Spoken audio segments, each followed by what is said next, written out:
parler d'un livre qui était très très attendu dans cette rentrée littéraire également. C'est le dernier livre de Serge Chalandon.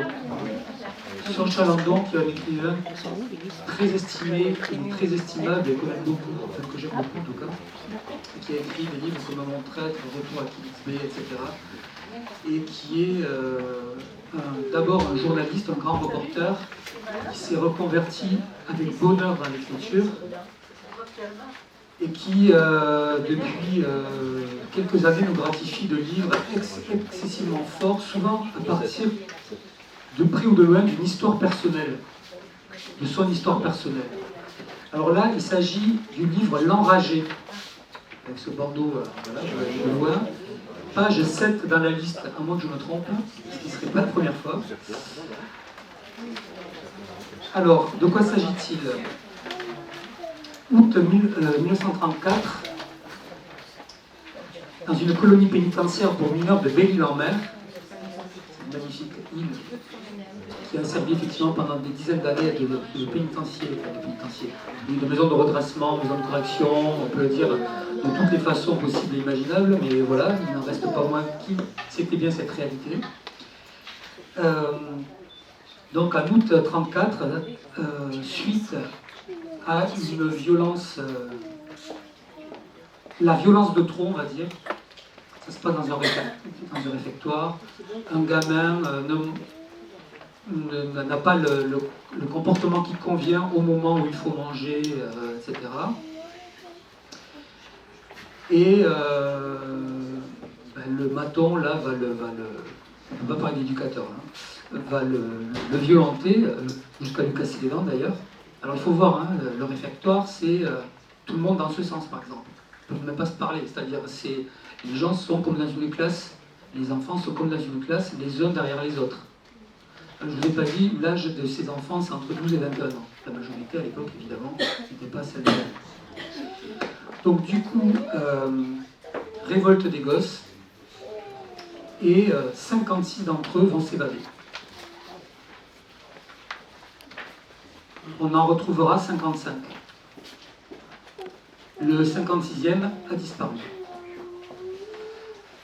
Alors, sur Chalandon, c'est pour ça que je vous dis souvent, il y a une histoire réelle, il s'inspire beaucoup, il ne faut pas oublier, donc c'est un ancien journaliste, il s'inspire beaucoup soit de faits divers, soit de sa vie personnelle. Il imagine la suite de ce gamin, il imagine le parcours de ce gamin, il imagine les rencontres qu'il a pu faire, il se met en fait dans sa peau. Alors pour lui, c'est pas très compliqué de se mettre dans sa peau, parce que comme pour ceux qui connaissent Chalandon, j'imagine que plusieurs d'entre vous ont lu des livres de Chalandon. On les a tous dans le fond. Vous savez que ça a été un enfant maltraité, un enfant battu, un enfant mal aimé par son père.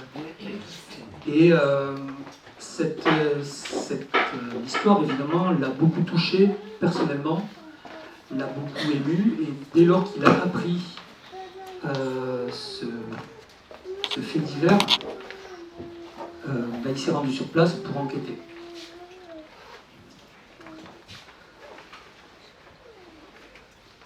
Alors aujourd'hui, évidemment, on parle, c'est fini, hein, mais c'est fini pas depuis très longtemps, hein, ce genre de pénitencier pour enfants, c'est depuis 77 seulement. C'est fou. Enfin, je veux dire, 77, c'était hier. Tu étais dans une maison de correction?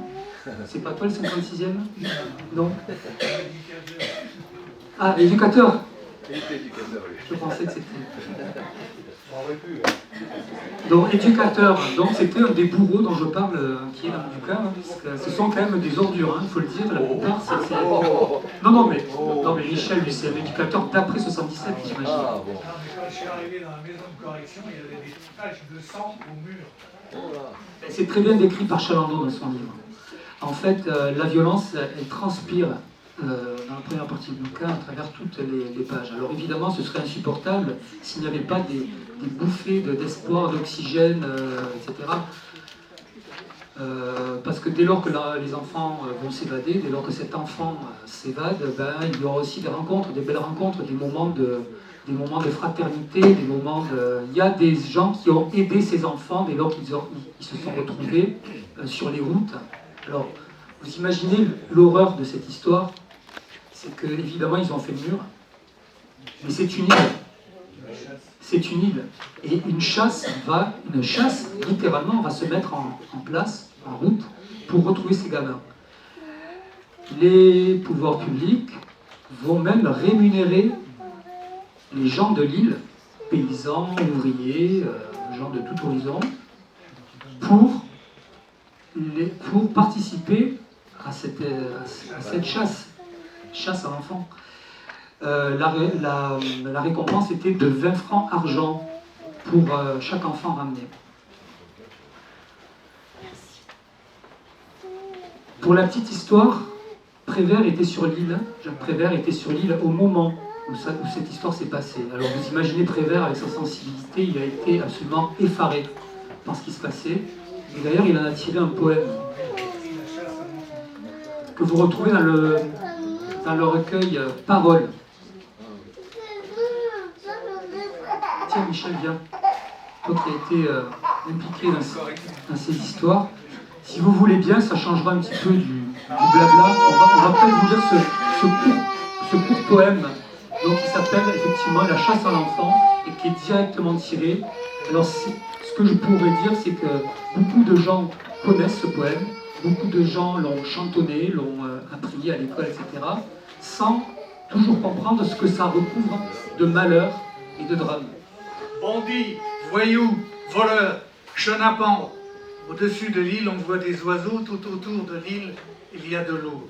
Bandits, voyous, voleurs, chenapans. Qu'est-ce que c'est que ces hurlements? Bandits, voyous, voleurs, chenapans. C'est la meute des honnêtes gens qui fait la chasse à l'enfant. Il avait dit « j'en ai assez de la maison de redressement ». Et les gardiens à coups de clé lui avaient brisé les dents. Et puis il l'avait laissé étendu sur le ciment. Bandits, voyous, voleurs, chenapans. Maintenant, il s'est sauvé, et comme une bête traquée, il galope dans la nuit, et tous galopent après lui. Les gendarmes, les touristes, les rentiers, les artistes. Bandits, voyous, voleurs, chenapans. C'est la meute des honnêtes gens qui fait la chasse à l'enfant. Pour chasser l'enfant, pas besoin de permis. Tous les braves gens ici sont mis. Qu'est-ce qui nage dans la nuit? Quels sont ces éclairs, ces bruits? C'est un enfant qui s'enfuit. On tire sur lui à coups de fusil. Bandits, voyous, voleurs, chenapans. Tous ces messieurs sur le rivage sont bredouilles et verts de rage. Bandits, voyous, voleurs, chenapans. Rejoindras-tu le continent? Rejoindras-tu le continent? Au-dessus de l'île, on voit des oiseaux. Tout autour de l'île, il y a de l'eau. Merci Michel. Voilà donc la belle écriture, simple et elle aussi ciselée de Chalandon pour une histoire vraiment bouleversante.